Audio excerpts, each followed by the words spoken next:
Hello everyone, welcome back to my channel.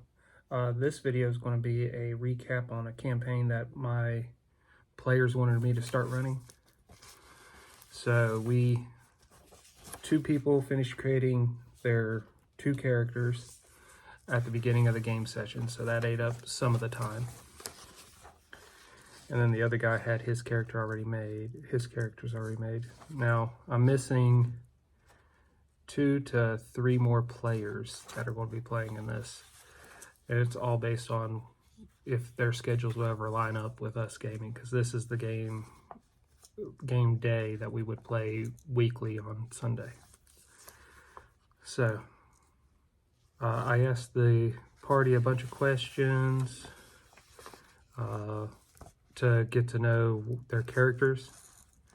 We found out how they were trained in their classes, who they were trained by, where they grew up, what their character fears, and how I was going to put that in. Every character has a fear, like everyone selected a fear, which was cool. And what's going to happen is, in a non-combat situation, if their fear is there, present, like say they're afraid of rats, and they're in the sewers and giant rats are there. In a non-combat situation, the rats would cause them to be paralyzed for 1 round, and they'd have a -2 to everything they're doing. In a combat situation, they just have a -2 to everything they're doing.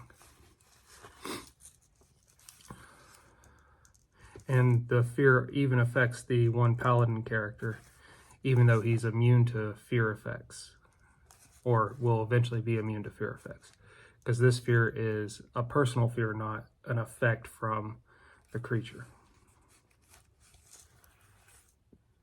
What else did we do? What are the questions asked? Why was the characters going on adventures? So everyone had their own reasons, which was good, because that puts a lot more diversity.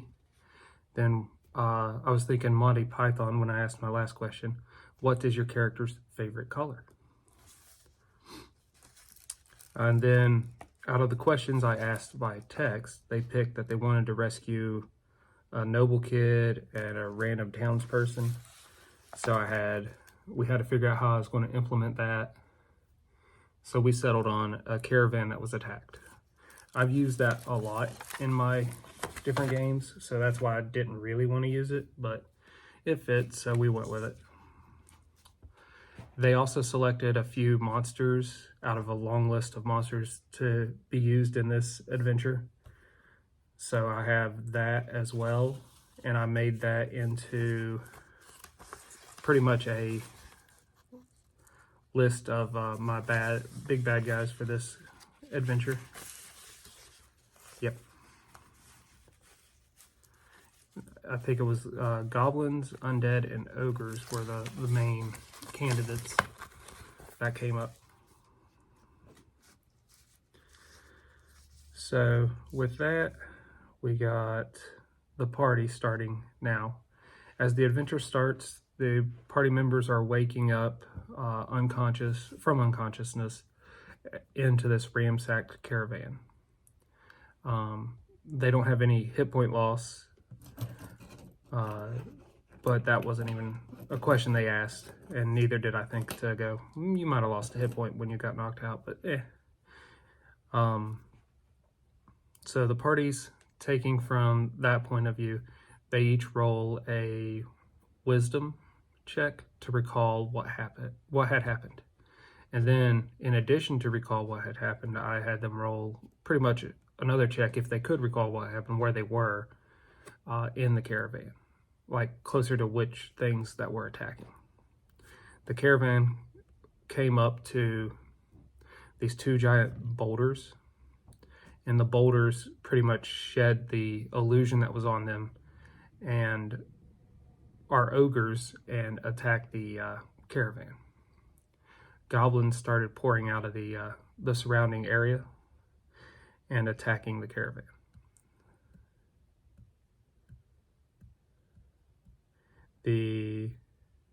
When they wake up, they find 4 survivors from this. They attempt to heal some of the survivors. The paladin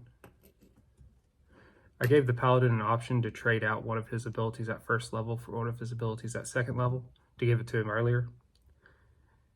And he chose that. So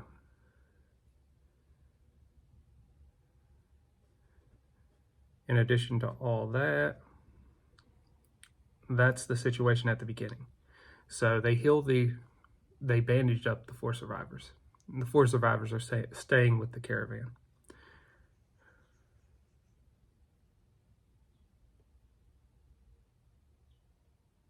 The rogue of the party, what was his name?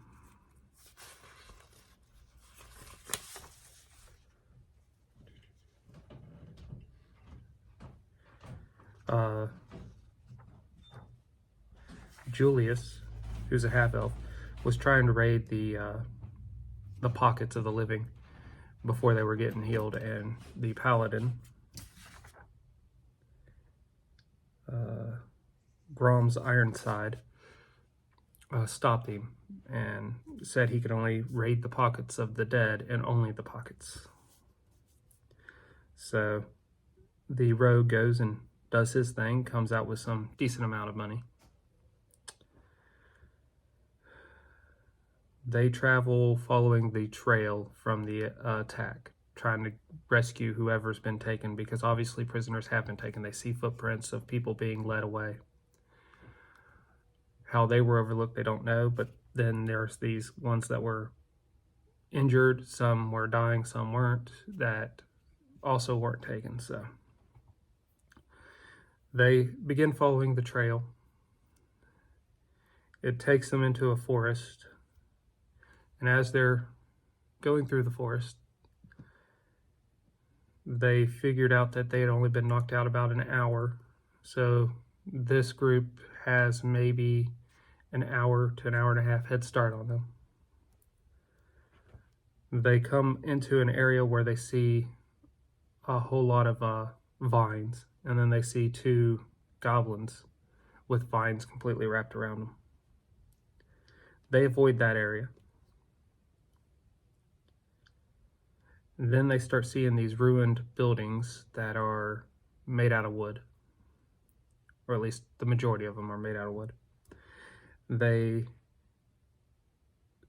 start to realize they're in a kind of a farm village, a thorp, so a small population village, but nobody's home. And it doesn't look like the goblins and the ogres are using any of these buildings as their housing so far, because they're just following the footprints. A cold mist, 40 degrees colder switch in temperature, starts hitting everyone in the area. Like the mist just comes up out of the ground, and then the temperature change just hits everybody.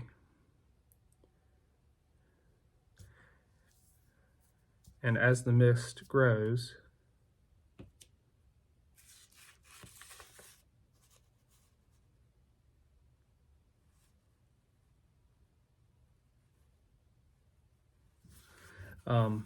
the character Will, which is a human fighter, is gathering firewood to try to stave off the mist, while the paladin,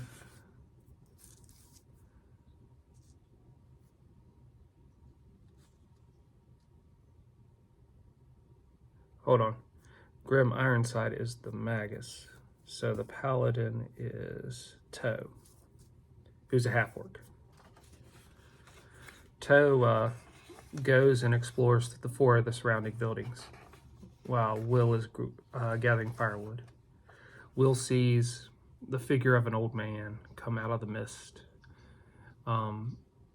holding a scythe, and as he's looking at him, he then looks back towards the party, he looks back towards the mist area, and the guy's gone.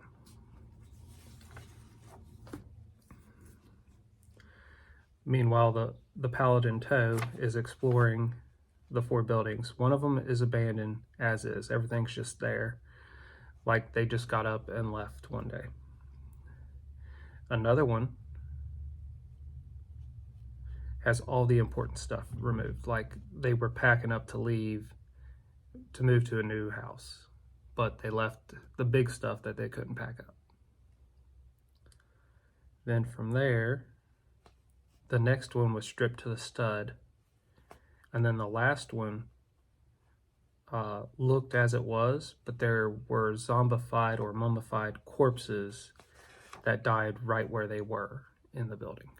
So he was contemplating all that, and he goes back and talks with the party. And then the paladin's asking the fighter, Will, if he had any eerie feeling while he was out in the fog. Well, the paladin had to be out in the fog and he wasn't thinking about it, but the paladin also would have had whatever feelings from the fog as he was out in it.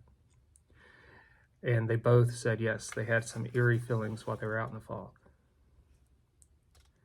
The paladin tries talking to the fog. He sets a pen and a quill down. They eat a meal. He comes back and there's a flowery elven script and a hex store symbol at the bottom of the writing. And it says in Elven, evil in the graveyard caused this. And that is where the game ended Sunday. So with all the eeriness going on, the only reason why the symbol was hex door is because that gives more motivation to the paladin, because that's who he's against.